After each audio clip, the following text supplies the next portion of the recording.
The Nerdcast Empire is on the air. We are back with another episode of Anime Thursdays on the Nerdcast Empire. I am Matt in the studio. Great to have you along with us. Episode 99 of the Nerdcast Empire. We are one away from the big century mark, 100 episodes. That'll be coming up on Sunday with our next episode of Music Weekly. But we are here with episode 99, and as we tend to do about every 4 or 5 weeks, we are going to play some of our favorite anime theme songs of all time. And amazingly, even having done several episodes of this, we are not even close to having reached the end of the number of theme songs that we have to play for this. So we will each choose 5 more that we will bring to you on this edition. Plus, we'll go through some news and notes from the anime world. Joining me in studio, as always, is Mike. Mike, how's it going? Oh, man, it is going.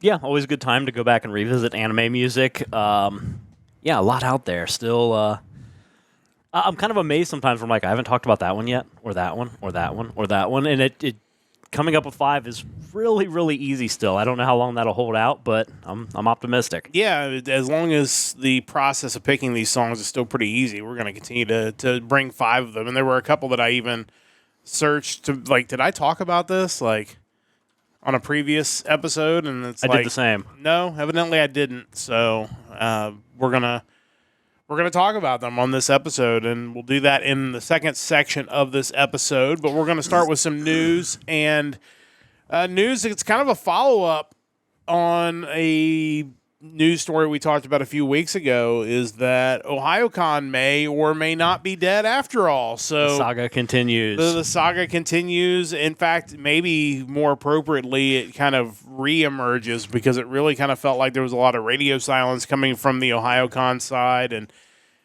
not any new information on their website or on the convention center website, or anything that might lead you to believe that there's going to be a convention happening in January, because as we stand, we are almost to October, and there's not been any pre-reg, there's not been any dates confirmed as far as hotels or anything like that. Yeah. None of that stuff's happened, and now it seems as if maybe we're getting some news. It started with Ohayocon just updating one of their images on Facebook and leaving the comments open for a while. And then that didn't go so well. So they eventually shut the comments down. And then it appears that several members of, I believe it was the Coven group, who's now starting Sakai Con and Sakai Guild, receiving messages kind of threatening legal action for what is purported to be stolen items from the Ohayocon people.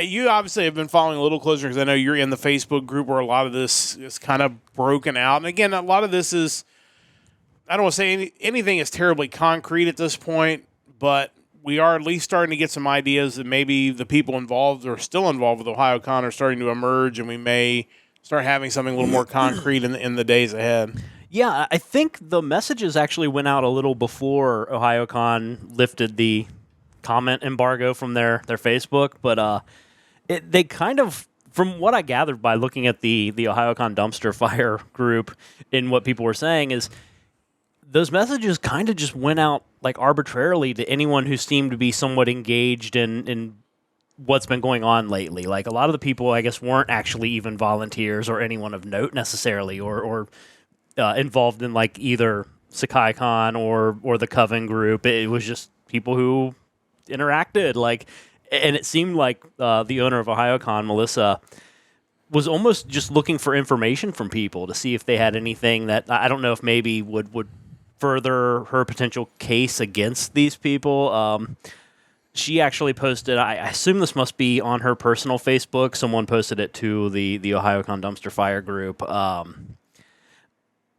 Basically, this statement saying, they contacted a lawyer, they want to get their stuff back. That stuff that she lists includes their legacy game systems, Facebook meta management, Instagram, and Discord. So I don't really know how that works or what's going on beyond that, but yeah, that happened first, and then they decided to open up comments on the official Facebook, and in the process updating their background photo, and that.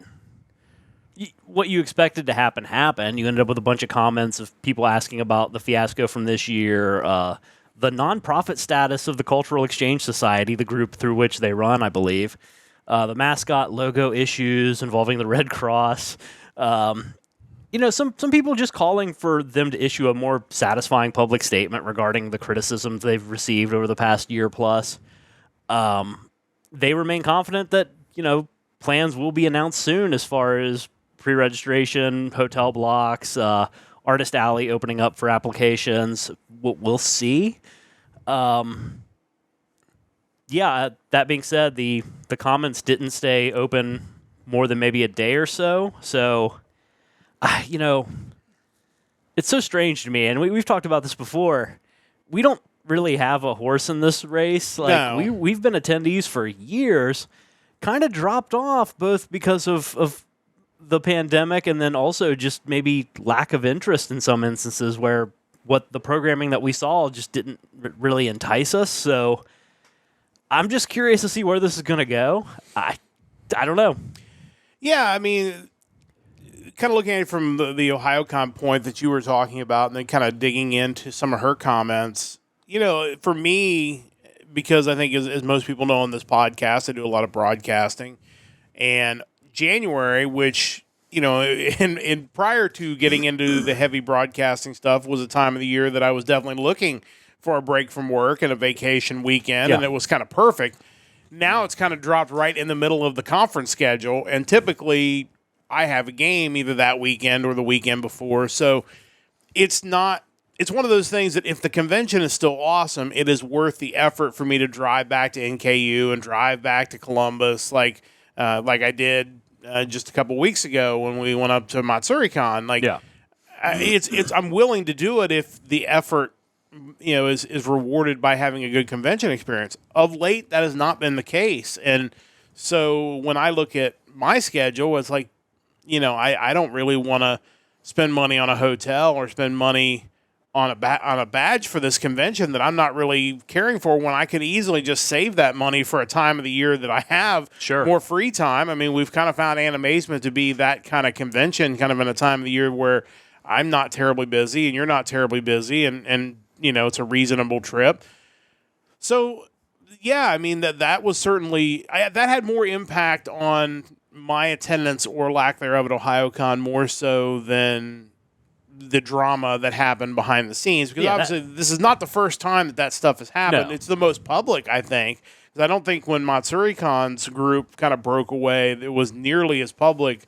I mean, that was right before we started attending, so we knew nothing about that. Yeah. Like, our first year was 2007. And I think there's just more social media outlets now for this stuff to get broadcast, and that leads me to the second point is, as you mentioned, she wants to get her stuff back, and that included the meta management, but also included Discord, which they have basically rebranded into their own Discord that has no references to Ohayocon anywhere on it at this point. So I'm not even sure how that works at this point. And I would assume most everything else had been purged, where what is there left? I mean, I don't know how that works from if there's the Discord end, if there's a way to recover any of that. I have no idea.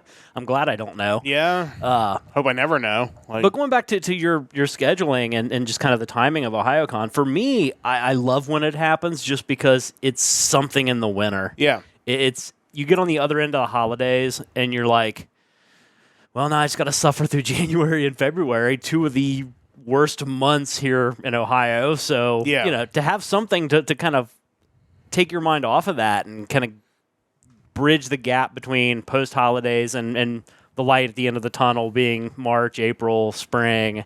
I thought that was always really cool. But, again, where we go from here? Like, what's if this does continue, does it continue in Columbus as potentially planned? Does it happen at the same time? I mean, they have dates set, but it's getting late. Yeah, and there's no real confirmation as to whether it's going to be at the convention center, whether it's going to be just in the Hyatt. Because, I mean, when we first started going, it was just in the Hyatt. It wasn't in the convention center, other than maybe the upstairs ballrooms. But, so, I mean, that's certainly a possibility that might not show up on the convention center schedule. But, it's going to be really interesting to see. It's something we will certainly follow. There is a morbid curiosity to attend if it does happen, just to kind of see what has become of it, what this is going to look like going forward.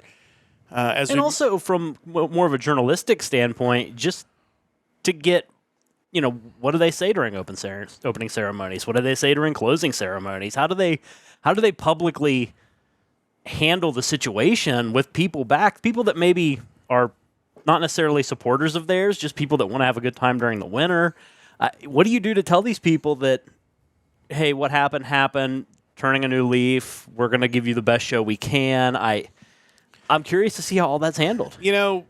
And just kind of another thought, and then we can move on to the next news item. But I always go back to the Pete Rose scandal in baseball. Yeah. And I always say that, there are the cancel people that immediately will just write you off forever and ever. But I think most people fall into the category that if you actually give a sincere apology and you really are sorry and you show your actions match your words. I mean, I think we saw it with Tom Brenneman. I think he kind of went through that thing where he messed up and he apologized and he did a lot of things to show that, like, hey, that's not me.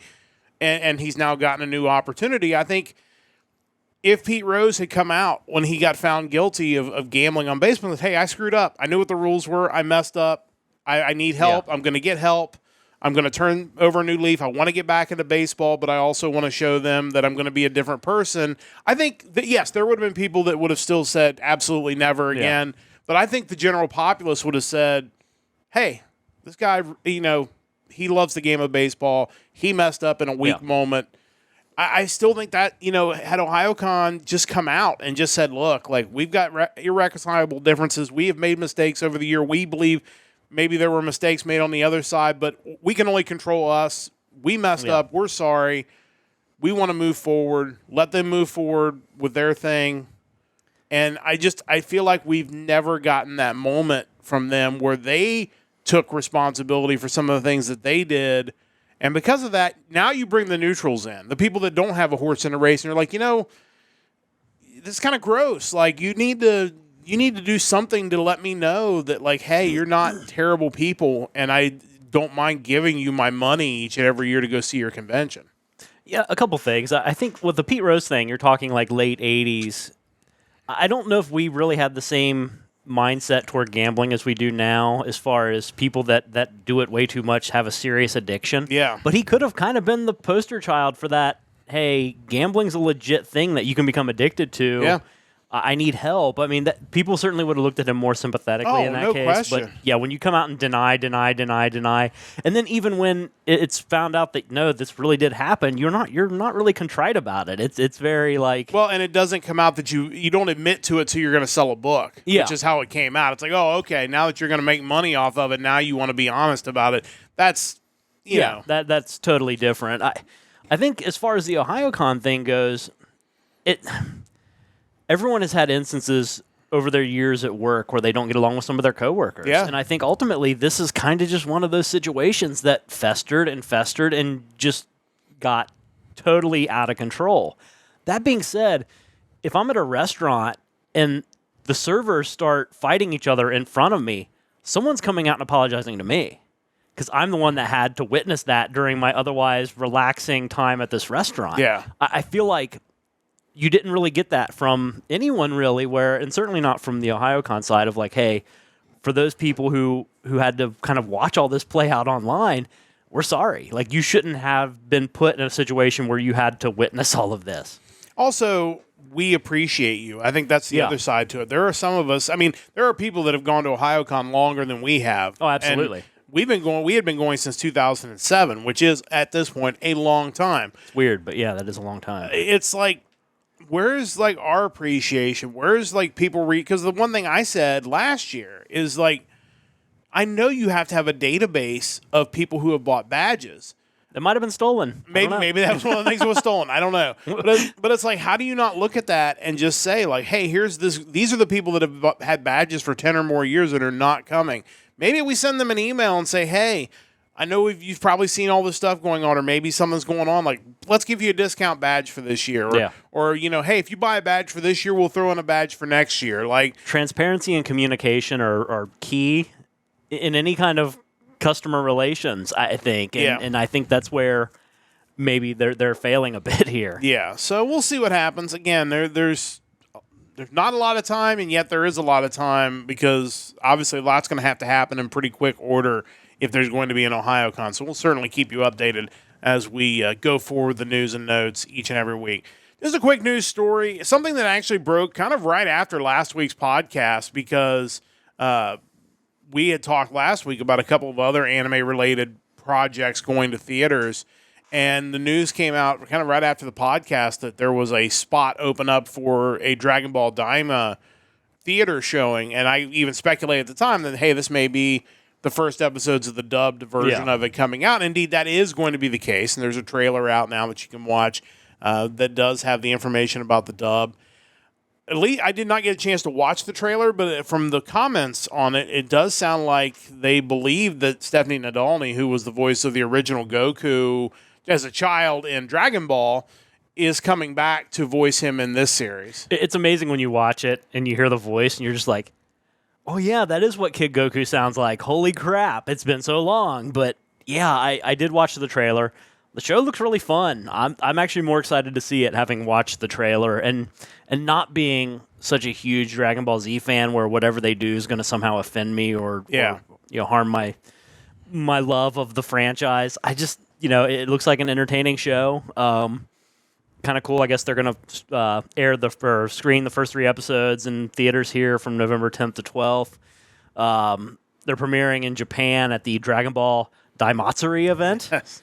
On October 6th. But yeah, having seen the trailer now, I'm definitely more interested in giving this a watch. And of course, it'll be in U.S. theaters November 10th through the 12th, so tickets may already be on sale. If not, they're going to be going on sale soon, so keep an eye out for that. But for Dragon Ball fans who are interested in, at the very least, checking out this new series, you're going to get a chance to do that here very soon.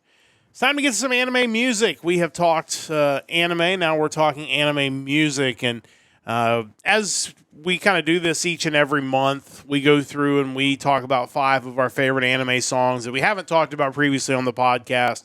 They can be opening themes, they could be ending themes, they could be insert songs. At this point, they could probably just be tangent to anime because there's so much out there. We each kind of try to spread our picks out over the years. I have 2 picks pre-2000, and then one in the 2000s, one in the 2010s, and one in the 2020s. But still a lot of music to choose from, and every so often I'll be listening on my iPod, and a song will pop up and think, I didn't talk about this one yet. I should do that. And a couple of the ones on my list this month kind of fall into that category. But we're going to each talk a little bit about the song.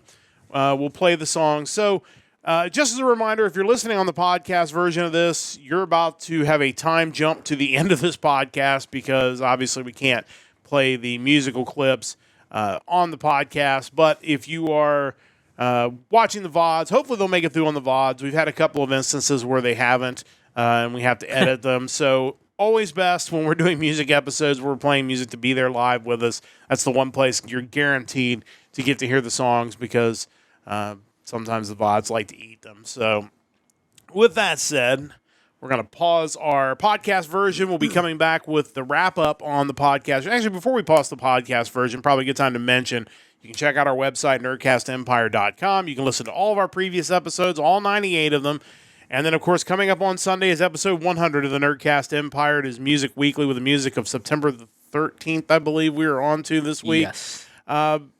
Very curious to see how that turns out. I know early returns were not great, but I'm hoping that maybe they have gotten better as we go. But you'll have to tune in Sunday night, 7 p.m. Eastern time to find that out.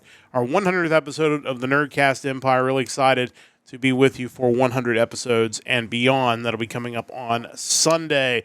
I believe next weekend we've got some wrestling. Potentially, I have to check my schedule because, like I said, this last month has been insane. I'm almost through September, which has been crazy for me, but we will certainly be talking the NXT on the CW at some point.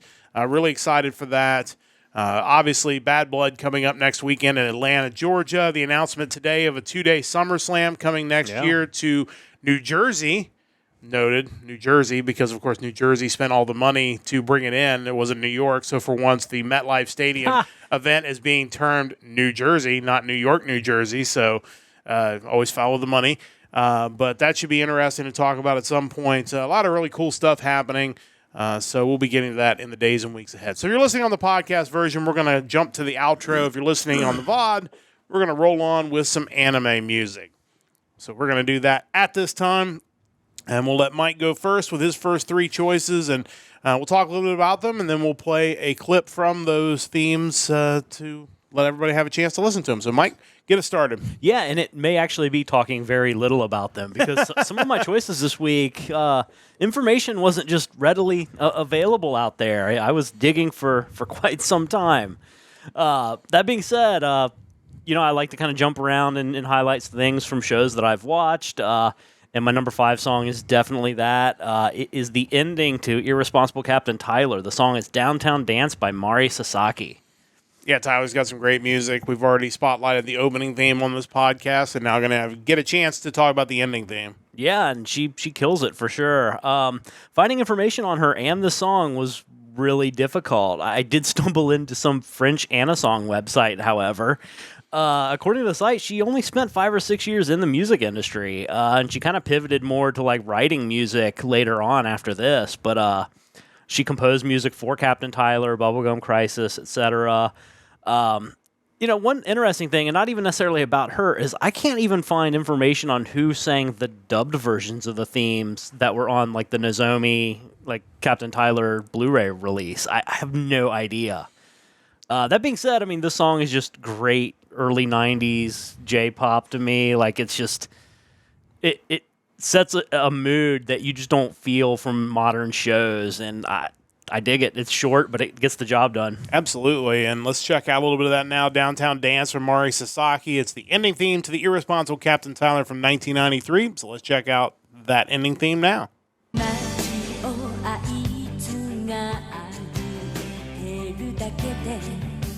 なんでも気も引くお茶目なやつさああだからさそうこれから主役変身秒読みをしてや One, two, three, four, five 息継ぎ終わるさあこれから繰り出そう Down, down,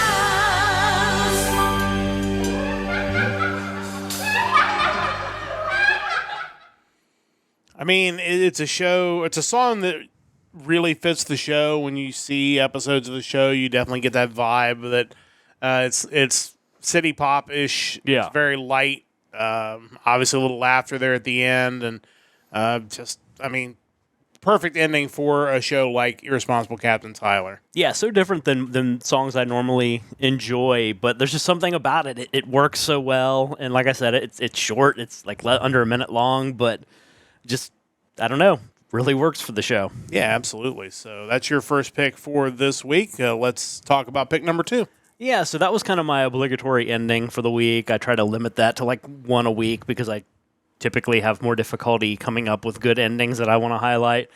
I also like to throw out shows that are new, not just things from 1993. There haven't been a lot of new shows to me that have had just standout killer opens and endings. There have been some good ones, but nothing that really meets that level that's like, okay, that's an all-time great. That is a Black Clover open or something like that. It hasn't really happened in the past couple seasons. One that I do enjoy is it's the open to a show called A Nobody's Way Up to an Exploration Hero, which the show is kind of mindless, but certainly worth watching. It's a fun show. And for my number 4 pick, I'm picking the opening to that. It's a song called Upstart by Amatsuki.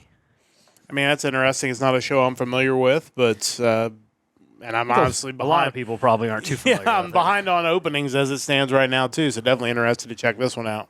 Let's see. Let me check really quick. I was kind of curious what the my anime list score of this one was. I don't think it's very good.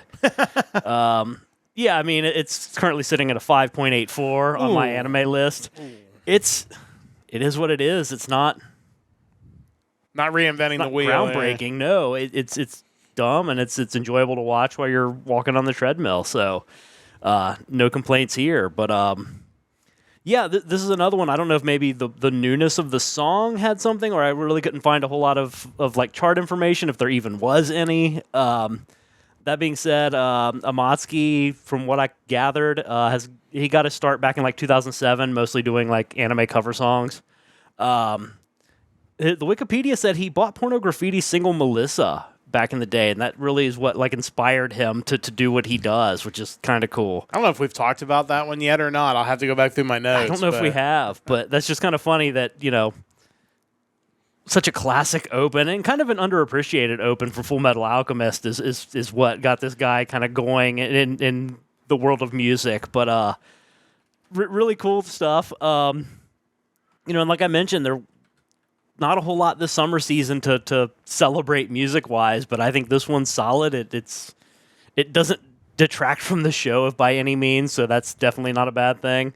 But yeah, that is my number 4 pick. Just made me think about seeing Porno Graffiti in L.A. back in 2013, where they did Melissa twice. They did it as part of their set, and then they did it as their closing song in the concert as well. So clearly, is certainly their best. That was a big deal. It was a big deal. But let's check this one out. The song is Upstart by Amatsky, from a nobody's way up to an exploration hero. Let's check that out. Catchy title. Yeah, so it's definitely a mouthful for sure. But let's check that out now. 見つめなコントロール心の奥深くともして今に見てろってぼやいてる君を終わらせるんだ誰も知らない世界へ君とならきっと行ける闇貫いて新たな記録の幕開けどこまでも降りてゆこう最果てのその先へ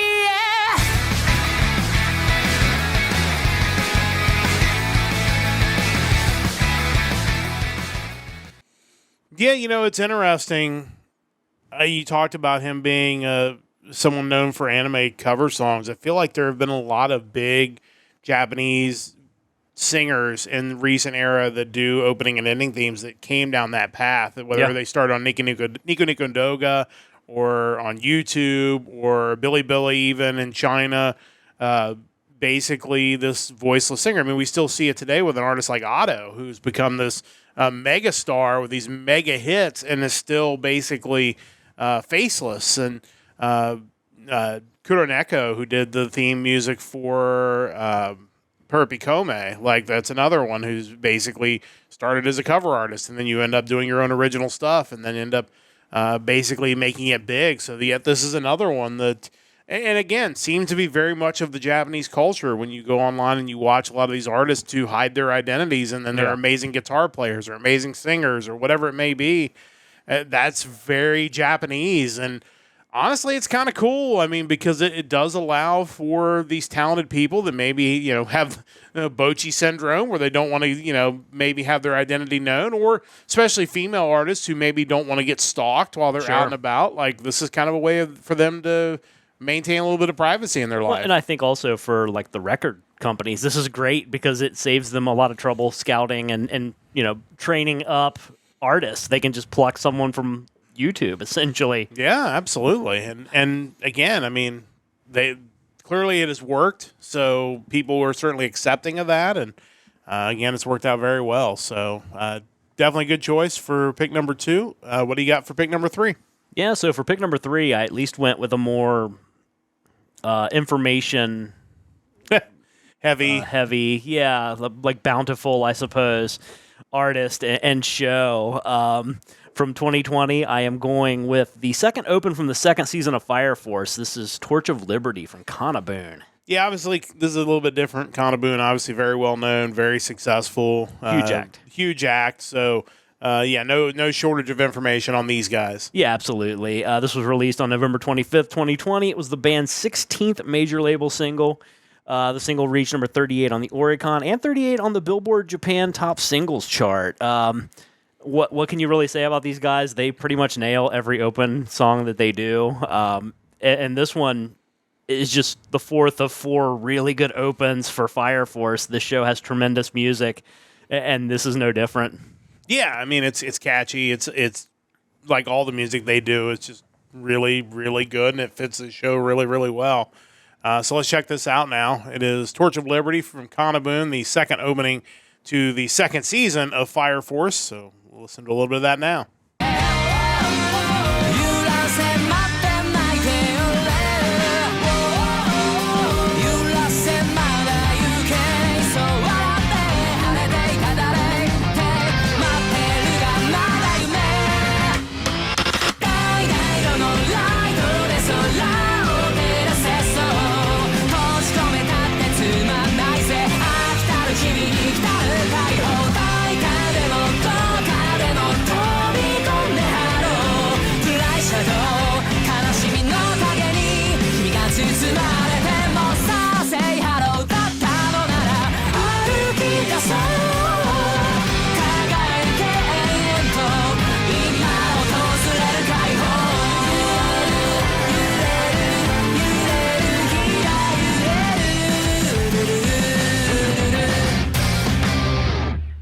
'Yeah, I mean it's a perfect shonen style show opening theme. Yeah. It's catchy, it's upbeat, it fits the visuals really well, and again, Kanabun always seems to kind of nail it when these are done. So no surprise, this is another really big hit from these guys. You think of the other opens from that show. I mean, you have Mrs. Green Apple, you have Eimer, you have Cold Rain. Like you can't really beat any of those. No, I mean you're getting the biggest stars for a show that they knew was going to be a big deal, and it clearly was. So just another great hit song from the show Fire Force. Time to get to my first three picks, and we're going to start in the pre-2000s era, and we're going to start with something that definitely sounds a lot different than the one we just played. So we just had something very upbeat and very catchy. We're going to kind of go the opposite direction with this first pick. It is from the show, the original show, Rurouni Kenshin. It is the fifth ending theme to the anime. It is It's Gonna Rain by Bonnie Pink.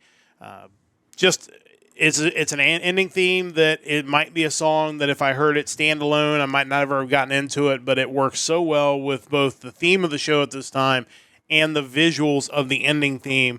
It was released on June 18th, 1997. Just, again, very unique, very different than the other ending themes of the show, and I think that's why it works so well. Peaked at number 40 on the Oricon Weekly chart. It appeared 4 times on the chart. Really, again, kind of lack of information here, but maybe the more fascinating piece of information, it was arranged and produced by Tore Johansson, who also produced the Cardigans' debut album, Emmerdale, in 1994, Franz Ferdinand's self-titled in 2004, and New Order's Lost Sirens in 2015. Also worked with Aha and Tom Jones, among many other artists. That's impressive. Kind of wild how he got wrapped up with Bonnie Pink, but Bonnie Pink's still very active today, which is great to see. And again, this is just such a different type of song for the series Rurouni Kenshin. So we're going to listen to a little bit of It's Gonna Rain. Figured it was a fitting title with the hurricane bearing down on the Southeast. And certainly we want to have, before I play this, if anybody who's listening to this podcast in the Southeast U.S. especially, the Big Bend in Florida, hopefully you've battened down the hatches or you've gotten in the car and gotten out of town. Hopefully everybody stays safe through what is now a Category 4 hurricane. But let's talk about It's Gonna Rain. So let's listen to a little bit of Bonnie Pink tell us It's Gonna Rain. 大嫌い雨なんかちゃおちゃおもう少し痛いのにちゃおちゃお快感が解散に変わる瞬間を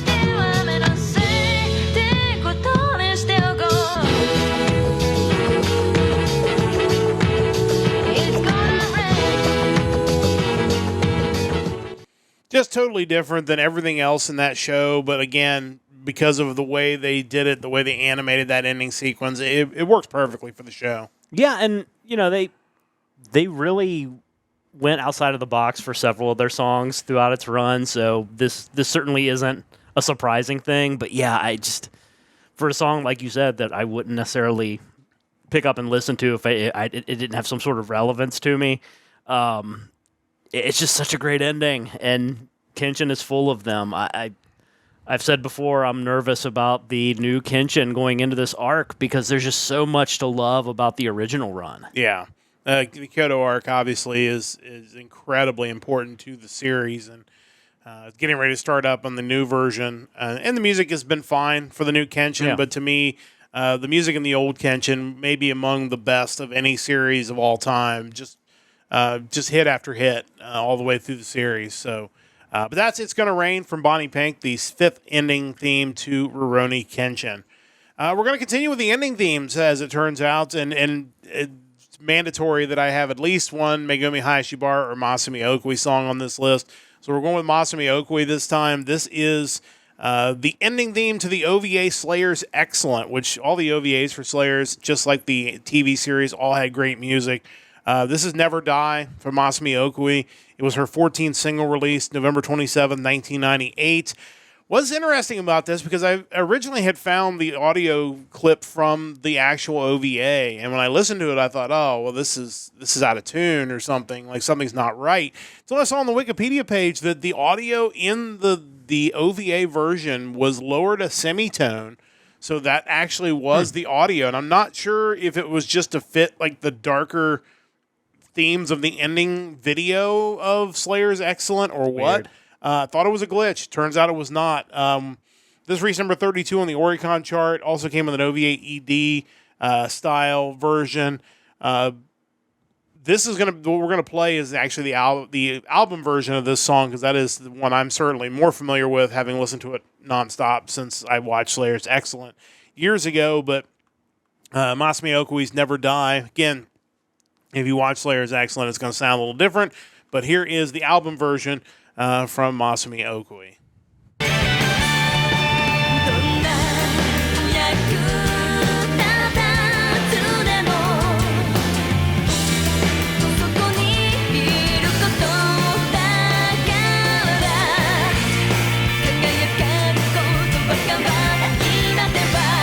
なんとかなるもんだそうなるはずだ誰もがバカにしたりさらったりのこの競争の世界にそりきり歩いてゆく選ばれたんだ強さを与えられてる君は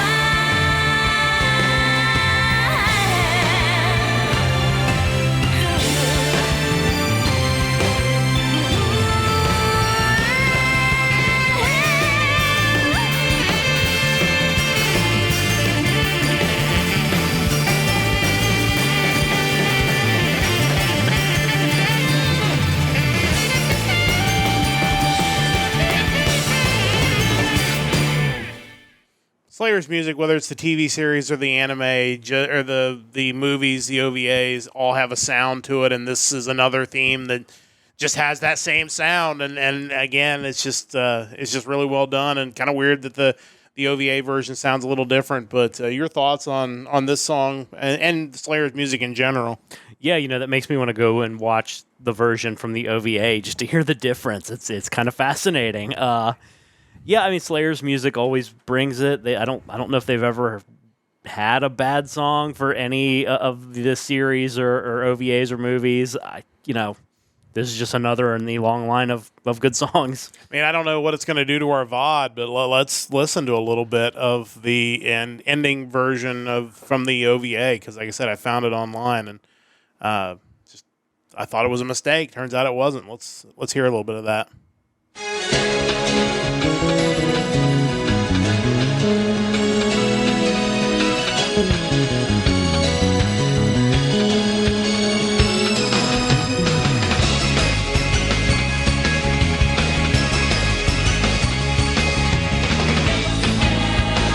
頭の中が真っ白で一歩も前進めない時は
But yeah, I mean, you can hear it. I don't know what weird. the decision of it was. And again, the visuals are definitely like they're in a cave, and it's definitely darker. So I don't know if that was the thought process behind it. But I mean, when I first listened to the clip, I mean, it sounded like, well, because I only have listened to the album for it's been a long time since I watched Slayer is Excellent.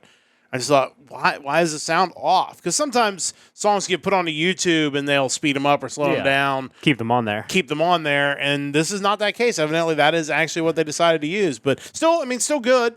Yeah, like I wouldn't have known any different if I hadn't heard both just right back to back. Yeah, kind of crazy. But yeah, Slayer's music is just always really outstanding. So that is Never Die from Masami Okui.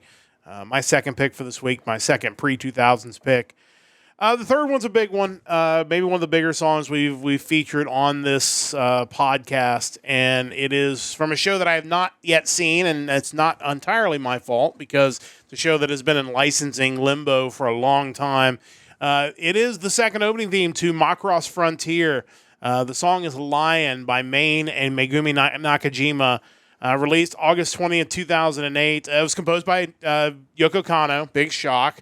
She also was the lyricist under the pseudonym Gabriella Robin, which I guess she used anytime she had songs that had like English in them. She would basically use that name as a pseudonym as a lyricist. But reached number 3 on the Oricon Weekly chart, second on the daily chart. It was the second most popular karaoke song in Japan from 2009 to 2012 behind A Cruel Angel's Thesis. Not a shock there. It's impressive. In 2019, Sony Music Entertainment's Best Movie Theme Song event from the 2000 to 2009, it was selected as the best theme song of that decade. It's been covered numerous times. Various artists, idol groups, VTubers. It's kind of the song from Macross that gets covered the most. Even if you haven't seen the song or the show, there's a good chance you've probably heard the song. It's pretty iconic, and if the series ever gets out of licensing hell, maybe one of these days I'll actually get to watch it. But this is Lion, the second opening theme of Macross Frontier. Let's listen to a little bit of this.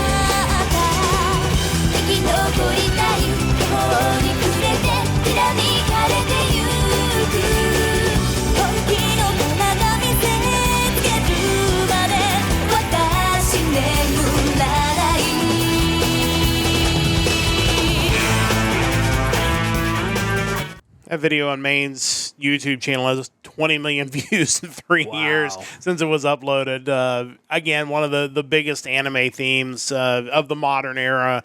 And again, a show that by and large was not 100% legally available in the U.S., or at least parts of it were and parts of it weren't. And hopefully eventually, because you go to the YouTube comments and like there's a comment from 3 months ago, hey, eventually, hopefully I'll be able to watch this legally, or they'll get it all released or whatever. So it's a huge song, shows up on a lot of countdowns.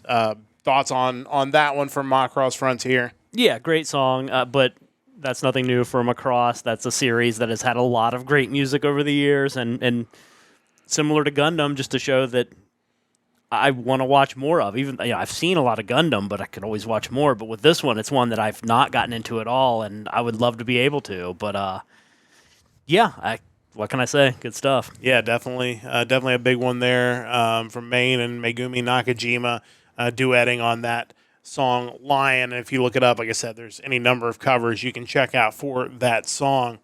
Time to get to your last 2 picks of this week's anime theme episode. So let's get to another big song here at number 2. Yeah, I don't get to jump into the 80s nearly enough. That was still a point in time where you didn't have 40 great songs a season. It just didn't happen. So anytime I can pull one and highlight it, I think that's definitely a victory. This is like an all-time classic. There's no other way to put it. From 1984, we are talking about the first opening to Fist of the North Star, Io Torimodose by Crystal King. Yeah, this is obviously, if you're someone who doesn't know a lot of anime themes, you might know this one anyway because it is one that has kind of escaped the anime fandom and moved out into some of the real world. And again, Fist of the North Star, a show that is maybe was an early anime for non-anime people type of show because it was so Western in its depictions of violence, I think, that were maybe a little unusual for anime at that time. And because of that, I think it caught a lot of people's attention over here. And therefore, the theme song also got a lot of people's attention. I think in a lot of ways, it's what people who didn't watch anime assumed all anime was like. I think that kind of like, ooh, it's not for kids. This guy's head just exploded because he got punched. But yeah, this was released in October 1984. According to the Wikipedia, again, information was a bit shoddy. It surpassed 1 million sales, which included later versions and re-releases of it. The band itself, Crystal King, dates back to 1971.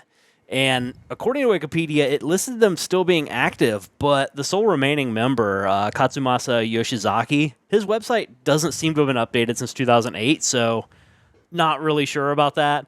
The band had 3 vocalists. One of them, Tanaka, he left the band to launch a solo career in 1986. But in June of 89, he lost his voice after being struck in the throat with a baseball. Sadly, he had a 3-octave vocal range, but he was never able to regain that.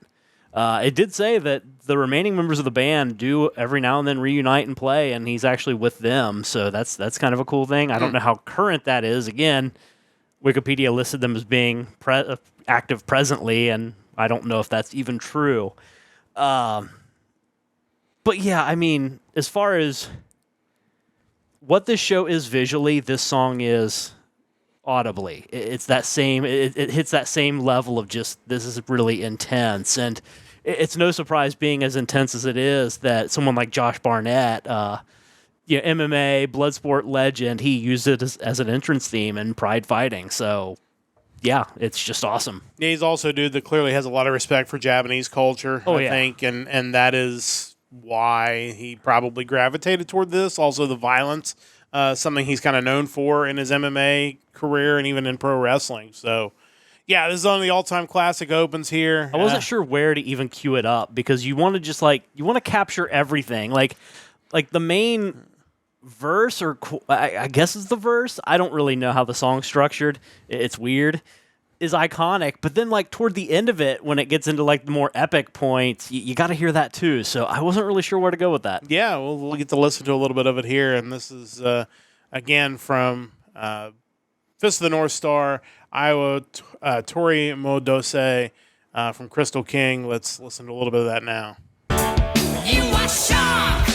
俺のこと早くなるお前もとでさまよう心今熱く燃えてる全て溶かす無残に飛び散るはずさ俺との愛を守るためお前は旅立ち明日を見失った微笑み忘れた顔など見たくはないさ愛を取り戻せ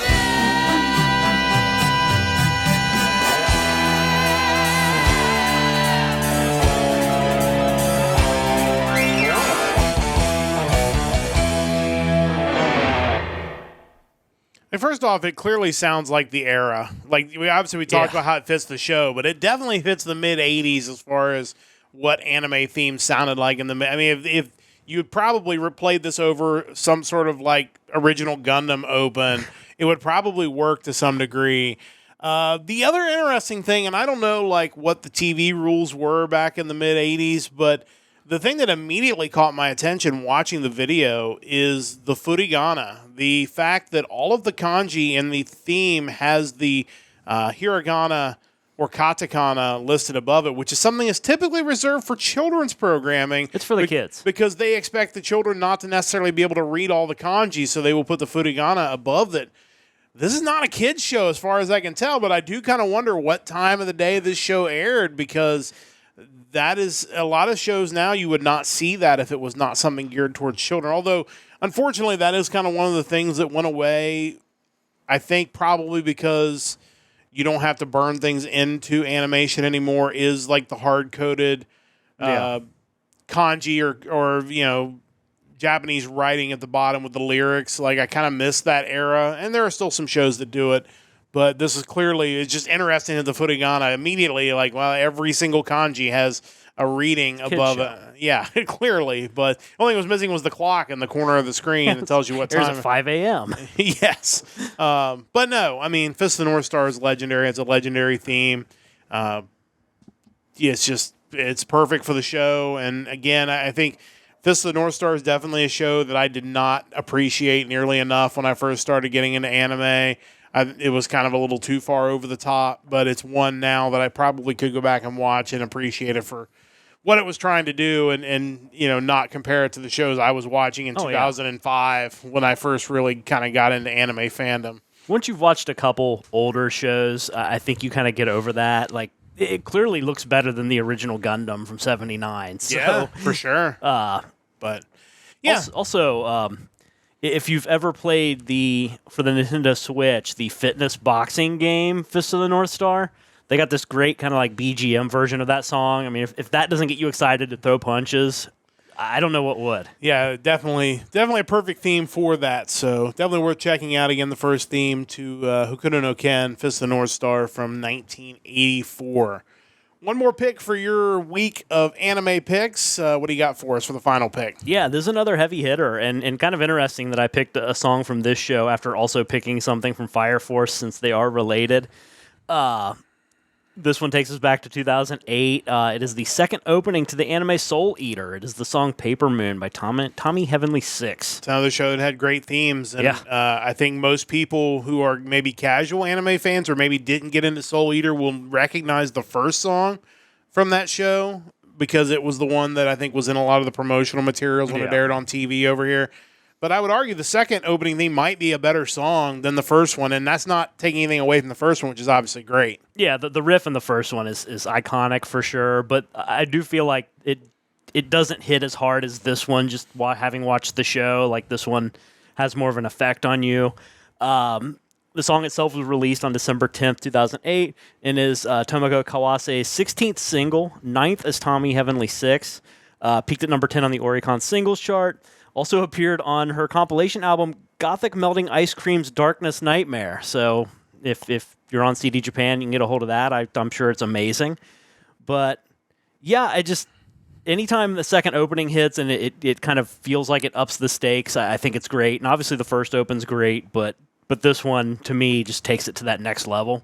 It's like it's available on Amazon here. Oh, okay. I can get it for $31.78 on Amazon. There you go. Has a bunch of singles over her career on it, so, And obviously, she was Tommy February 6 also. Incredibly popular and successful theme singer and Japanese singer in general. Now, I don't know. Does the name change have any stylistic implications? Like, did her music vary based on the name she went by? I'd have to go back and look. I feel like I've looked that up once before, that there was a reason for it, but I'm not 100% sure. I'm sure there was a reason for it, but may just be marketing. Who knows? It's entirely possible that in the Pop Japan TV era was all about marketing. So, yeah, absolutely. But yeah, this is a great song. The second opening theme to Soul Eater. This is Paper Moon by Tommy Heavenly Six. Let's check out a little bit of that now. 「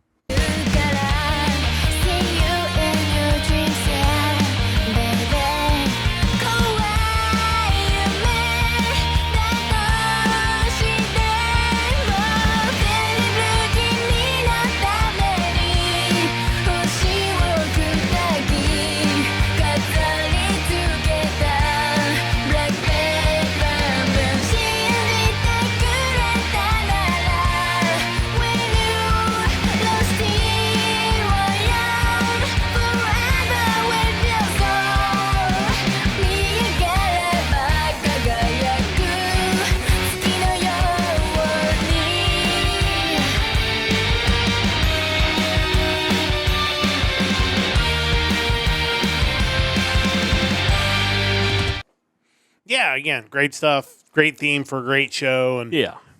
her stuff's all great. If you're a fan of that, you definitely need to check out the rest of her catalog because she's got a lot of big hits. And probably more of them will show up at some point on this podcast as we continue through the months of picking songs from each decade. Her song from Gintama is a great song. Yeah, there's a bunch of Gintama music that has not yet made this podcast that will almost certainly in the months to come for sure. But those are Mike's last two picks. My last two picks are going to be very Zach focused, as it turns out. One is going to be sung by Zach, and the other is going to be written by Zach. The Zach Attack. It's the Zach Attack, as it turns out. The first one came up, we mentioned it briefly on a previous podcast. We were talking about another Zach song from Classroom of the Elite, mentioning that it was her most successful single since this song, which came out in October of 2012. This is Sparkling Daydream, one of the themes from Love, Chinibyo, and Other Delusions. This was released October 24th, 2012. At the same Sony Music Entertainment event in 2019, it won the Best Composition Award for themes from the 2010s. What's interesting about Zach is she's another one that kind of came from the YouTube music creation scene, and she, along with Hyade, who came up last week for the Nichijou Open, she actually auditioned for the female role in Kata Kata Kata Omoi, which eventually Hyade decided to do himself and pitch up. She auditioned to actually co-sing that with him, didn't get it, but then eventually would debut with this single, Sparkling Daydream, and of course her career has skyrocketed since then. This reached number 8 on the Oricon Weekly chart and number 7 on the Billboard Hot Singles and Hot Animation charts. This is a great show. It's a lot of fun. It's a great song from this show. Kyoto Animation at its finest. Let's listen to a little bit of Sparkling Daydream by Zach. 後に行けないほど惹かれ合う恋もう始まってた夢ならたくさん見た冷めたままでもまだ会いたい君がそうさせた恋は欲張りだね飛び跳ねそうな心の行くままに行こうよ理想も妄想も現実も全て君を軸に回る新しい世界へ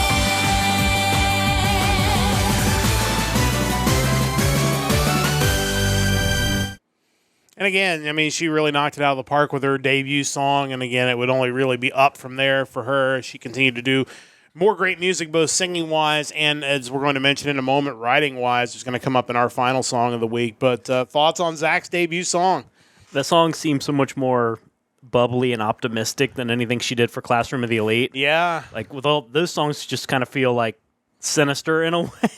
I don't know if it's just because of the show, but this one just feels really happy, and it's really good, but the definite different tone there than some of her other stuff. Yeah, and we'll probably get to more of the Classroom of the Elite stuff because obviously she's done the opening theme for all 3 seasons of Classroom of the Elite, and you're right, it is very much more sinister, but I think it does fit the tone of the show. And the thing I like most about that song when it ties to the open is the sequence where they're going through all the characters, like one after the other, and it's to the beat of the song. It's very much like Cruel Angel's Thesis in that way, that you're using the beats of the song to kind of roll through the characters quickly, and it's just really well done. It's a great show, and it's a great song from Zach, Sparkling Daydream, her debut single from 2012.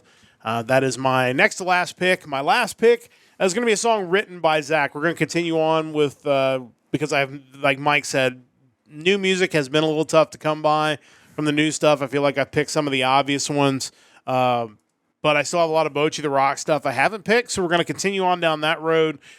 This is the insert song from the 5th episode of Bocchi the Rock. The song is Guitar Loneliness in the Blue Planet from Kesoku Band, also sung by Higumi Hasegawa.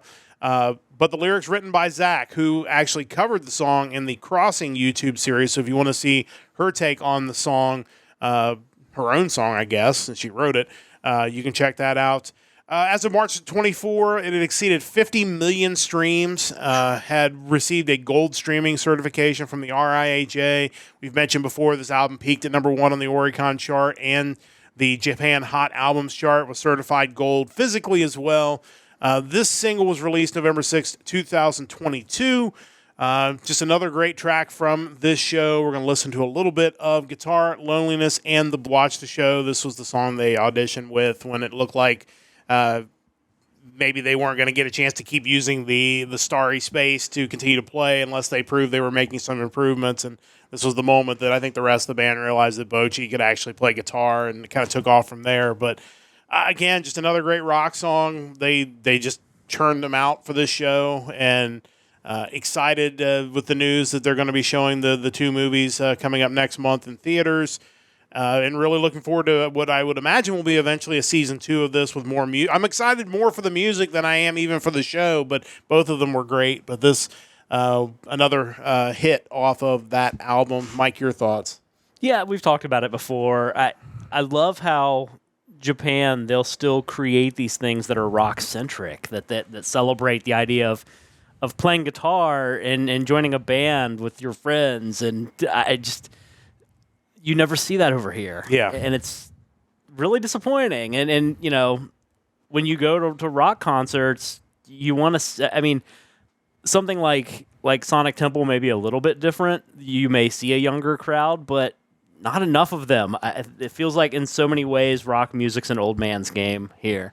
Yeah, we just went to a concert this week, which we'll talk about Sunday on our music podcast, and it was we felt like even at our age now, we were the kids. We were still the kids in the audience, and I feel like in Japan that's not necessarily the case. A lot of young kids have picked up the guitar because of Bochy the Rock or because of K-On! And I feel like they always have. Yeah. Like that isn't something that goes away. I just think of seeing Marty Friedman in concert and the young Japanese artists that were with him that were so impressive, and it's like, why is that not happening here as much as it? We know it is happening some. Obviously, we've learned that from the music podcast, but it's like, why is it not happening more? Yeah. So. I would like to think that it will eventually, that something's going to kind of revive rock music over here. I figured I would share a link to my favorite Zach song. Yeah, okay. That's which song is that one? Is it you have to click it and find out. I don't know if I want to put it on the. I guess it's probably not anime, is it? So I won't be clicking that. Then. That's not fun. You'll have to get the link on the VOD and check it out yourself. But yeah, a lot of really good music this week, and again, a lot of stuff that honestly I had thought we'd already talked about and realized that we had not yet talked about. But that will allow us to bring the podcast folks back in, and that's going to allow us to come to the end of this episode of Music Weekly. A lot of great music. Again, if you're listening on the podcast version and you missed out on all the audio clips, definitely check out the VODs. Hopefully most of these songs will still be there. Hopefully Twitch and YouTube will not eat all these songs. We'll see. Twitch.tv/Nerdcast Empire. Of course, that's where you can catch us live twice a week usually. YouTube, of course, Nerdcast Empire is where you want to search for to find our VODs over there. Coming up on Sunday, the big 100 episodes of the Nerdcast Empire, and really fitting that we're going to reach number 100 with Music Weekly, the music of September the 13th. Looking forward to that. Should be more great music coming up on Sunday. And we'll also be talking about the concert that we attended this week, which was Extreme and Living Color in Cincinnati, and preview of that was really, really good. We're going to be talking about what we really liked from the concert venue, the whole process. That'll be coming up Sunday on the Nerdcast Empire. Big thanks to all of our listeners, everyone who's followed us. We're still pushing toward that follower goal of 50. Tell your buddies, tell your friends, tell your enemies, whoever. We're good with that. Just send them our way on twitch.tv/Nerdcast Empire. Big thanks to Stove Lake Media as well for their support. Big thanks to the entire crew as always. We'll be back with you again Sunday night, 7 o'clock Eastern Time for the 100th episode of the Nerdcast Empire. And until then, for Mike and everybody else, I'm Matt saying so long. Don't forget to join the Empire, the Nerdcast Empire.